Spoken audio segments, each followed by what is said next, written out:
day 176, we think, of being abandoned here. Well, not abandoned, that requires intent. Just, guess exile's the right term, right? Yeah. Mandy's not here today. You have me, the original flavor, Dr. Luna Ludenburg. Ah. Ah. Extreming has been a bit of a disaster so far, unfortunately. Well, actually, no, it hasn't. It's actually been doing very well, but we've been having technical difficulties with our microphone here, which has resulted in us losing viewers, for sure. We're going to have to figure something out for that. Probably gonna have to find a new cord for it. But anyways, that's not what we're bleh, we're primarily here to talk about. God, we're starving. After this, we need to go get something to eat. We've been getting more productive overall, at least. Uh, we've been working more on inventions as well as fan fictions.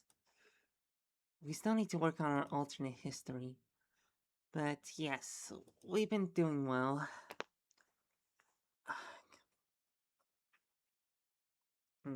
We do have a story we want to tell today, though. It's not too significant of a story. It's just a small one we had during our interdimensional travels. It reminds us a bit of being stuck here, actually.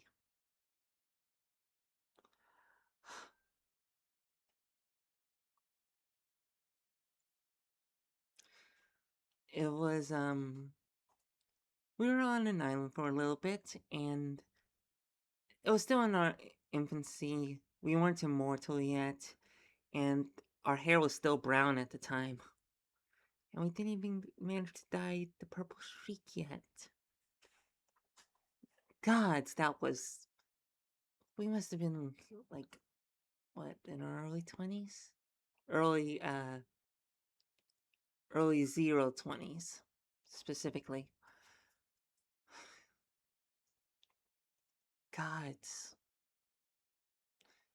We got stuck on the island, and our interdimensional traveling device, which we had made ourselves, we hadn't gotten any upgrades or anything for it, so it short-circuited for a bit. We were able to fix it, but, we were stuck on a little island in the middle of nowhere. It was just a small sand island with a little palm tree surrounded by ocean, like a little editorial cartoon.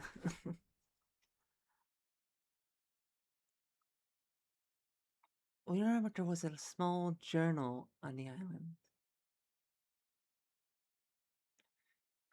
It was right under the tree, and we picked it up, gave it a read.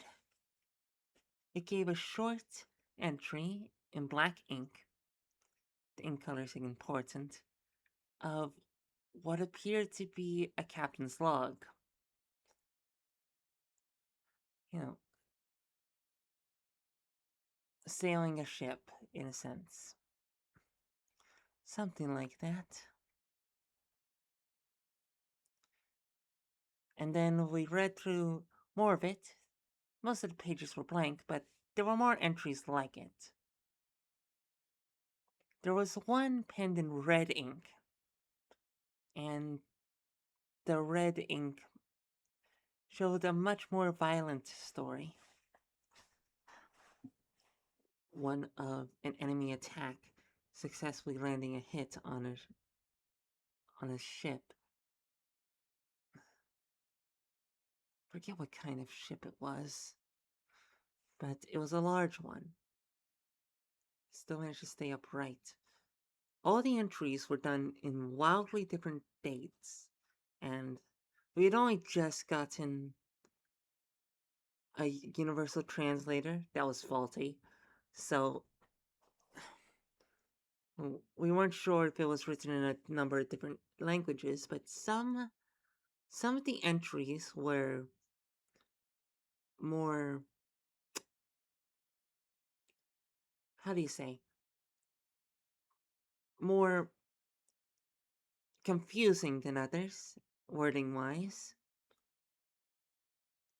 We feel like it would have made more sense if we had known any number of alien languages. Who knows?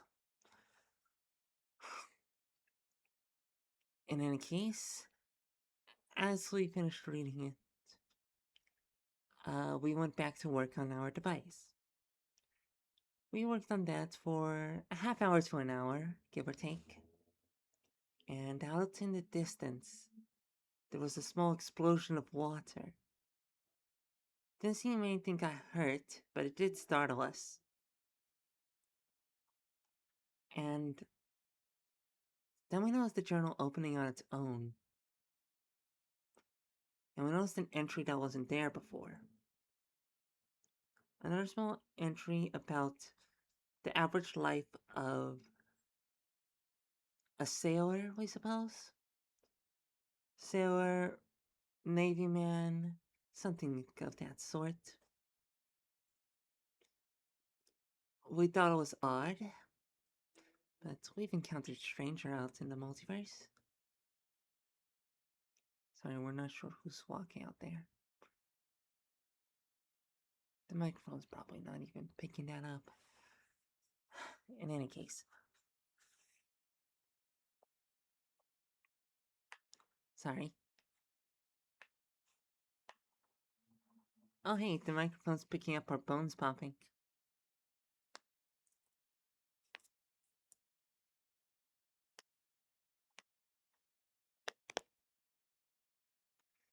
Missing a finger. Oh well. Anyways. Sorry. There's these bones, they ache. That's our wrist.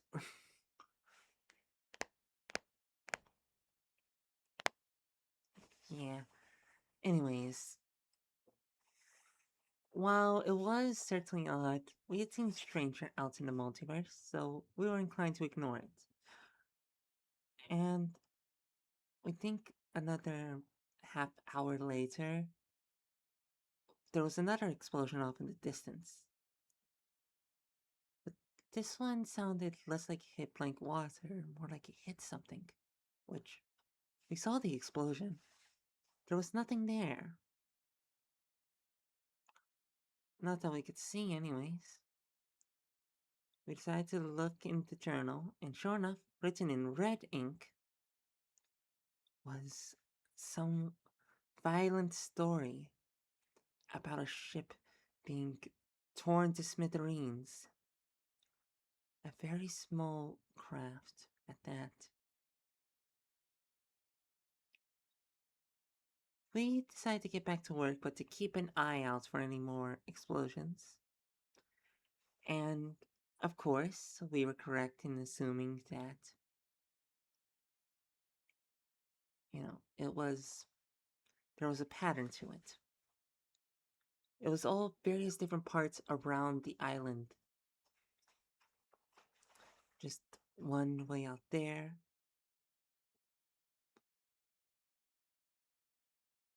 one way out there. Some of them hit, some of them didn't. And of course, the pattern emerging was that each time an explosion would just hit water, the entry in the journal would be in black ink, and it would talk about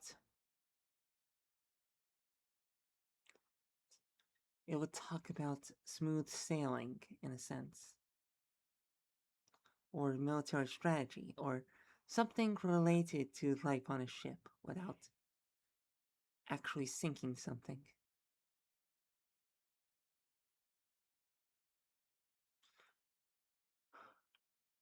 Hmm.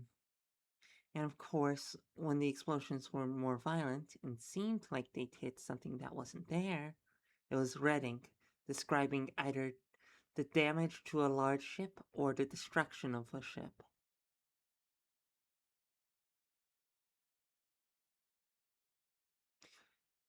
It didn't take a genius mad scientist to figure out what was happening. It was a game of Battleship. We looked up to the sky, trying to see if there were giant invisible children playing on ground, only to see nothing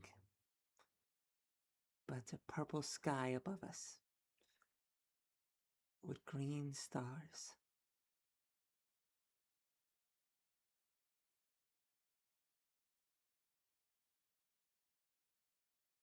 It was such an odd sight.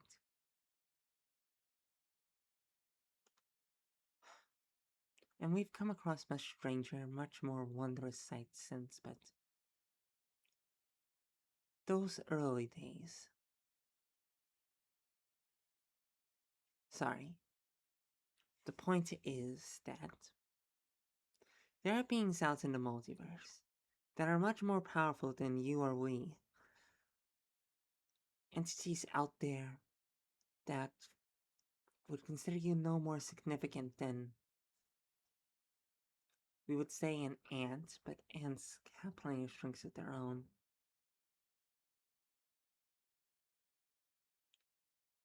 More like,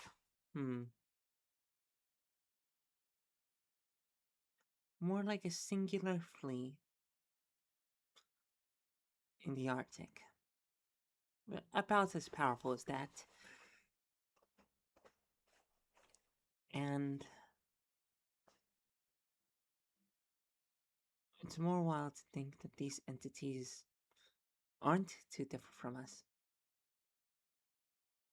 Well, of course they were different. We never saw them, but we feel like they didn't have a human psychology when it came to things. Just a hunch we got from the journal entries. How we wish we had thought to take it with us.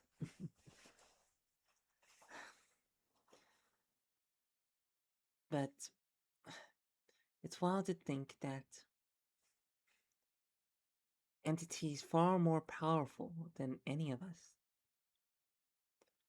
can just play a game of Battleship using the world as a board.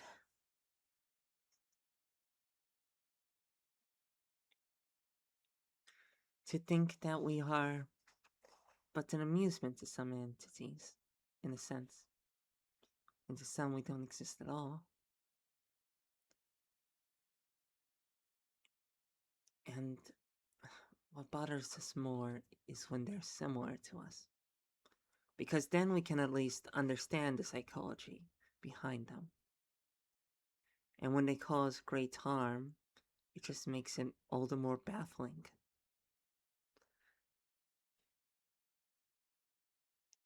We left as soon as we got our device fixed. Never went back to those coordinates.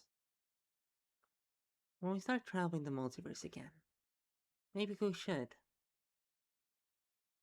Just to see how things are going over there. To see if the place is still standing, even. Who knows what happened when those games were won? We didn't get to finish it.